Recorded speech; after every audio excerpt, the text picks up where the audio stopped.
The voice in my head said, you know what, man? You're going to die never even trying to reach your full potential. And how's that going to feel?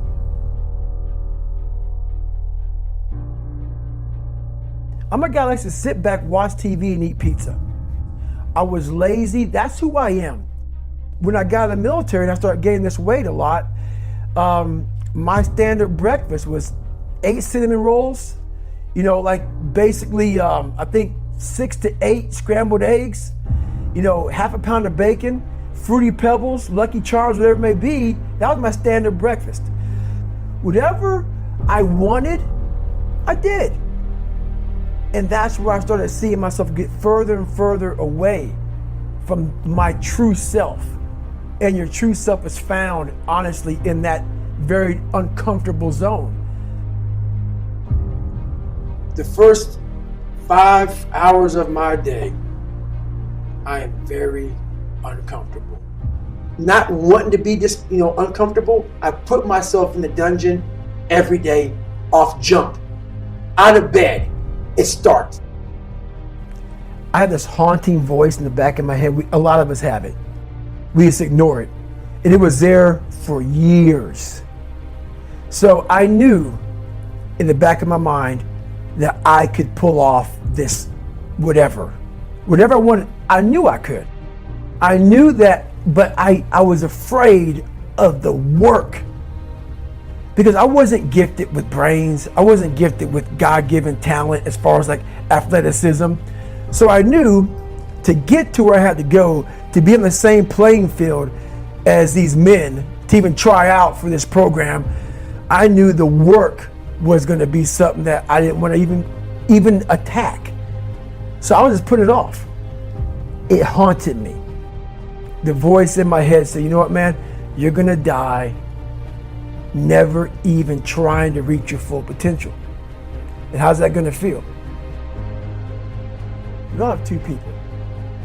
We have the easy voice, which is that 20% telling yourself that I'm easy at 90% of my full potential, maybe 100% at that 20%. That's that voice that we all love. That's that very comfortable voice that's that mommy holding you saying it's going to be okay. Doesn't care how good you are, just loves you. Just loves you no matter how messed up you are in life. That's where you want to be at. So that's that one voice. This other voice that we walk very far away from is the voice saying, hey man, you ain't doing shit. So we try to get this voice out of our head completely. And we live over here in this land. So what you have to do first is turn up this voice over here. The voice saying things to you that aren't nice. That it's in our head saying, you know what, man, dude, you're not doing shit. You're not and it's not putting yourself down. People take this the wrong way in this new society. I'm not saying to put yourself down. I'm saying listen to the truth. And the truth isn't in the 20%. The truth is in this other part of your brain saying, look, man, you're wasting a bunch of percentage here. We have 80 more percent that we're not tapping into, because in this other 80% is suffering, pain, failure, self-doubt, darkness, and then a whole bunch of light. But to get to this light, you gotta go through all of this. So a lot of us know that. I can get over here, but over here, man, this is much better, because I gotta go through this journey that is not fun. This from 20 to 100%, this shit in between is not fun. So we decide to live over here.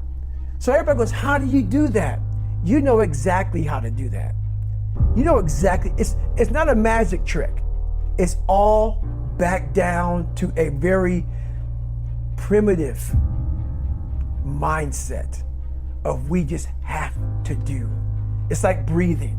Breathing becomes normal. Like we didn't know that we're doing it. That's how you have to live your life. When that alarm clock goes off at 4 or 5 in the morning, your mind says no. You just say, it's just what we do. It's what we do now.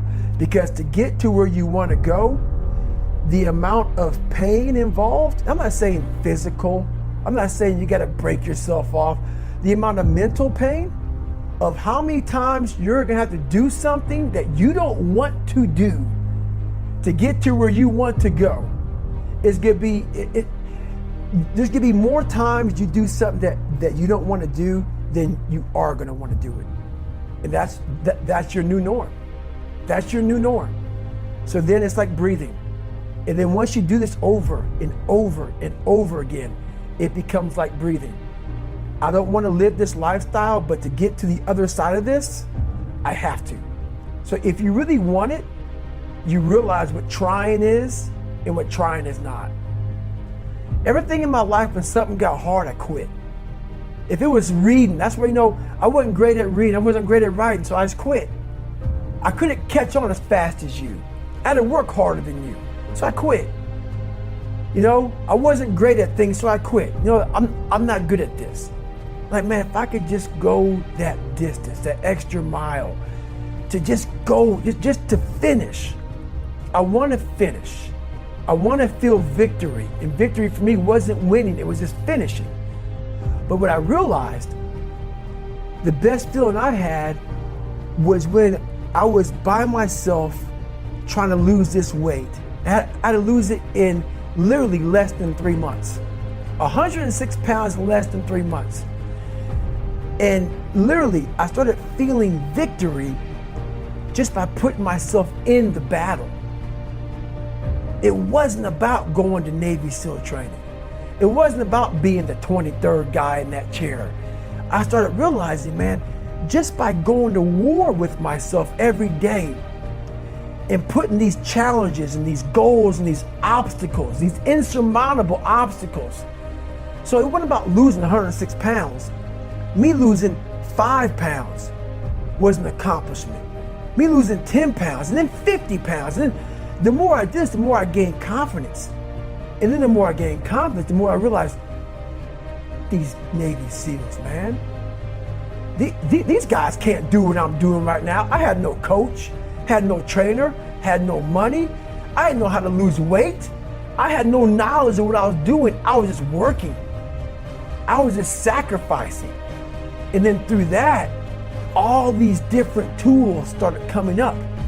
But I would have never found these tools if I didn't put myself in a very uncomfortable place. We all look for toughness. We all want it, but we look for it in a comfortable environment. You will not find toughness in a comfortable environment. You're not working your butt off hard enough. You're not trying hard enough. We all think we're trying hard, but what are you gauging that off of? I talked to this one kid the other day.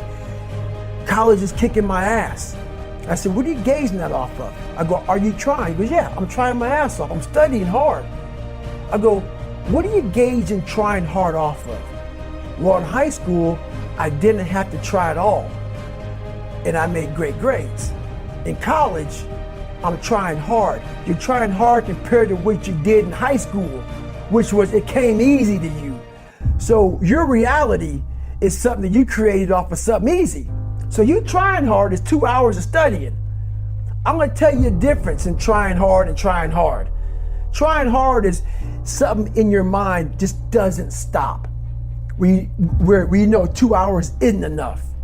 So it's all about, reality and what you're basing things off of. When I was 297 pounds and I was fat as hell trying to be a Navy SEAL, the scariest thing in the world to me, even to this day, was that could have been the rest of my life. I thought then I was trying hard. That's the scariest thing in the world. I thought then, 297 pound, working for Ecolab, spraying for cockroaches, making $1,000 a month.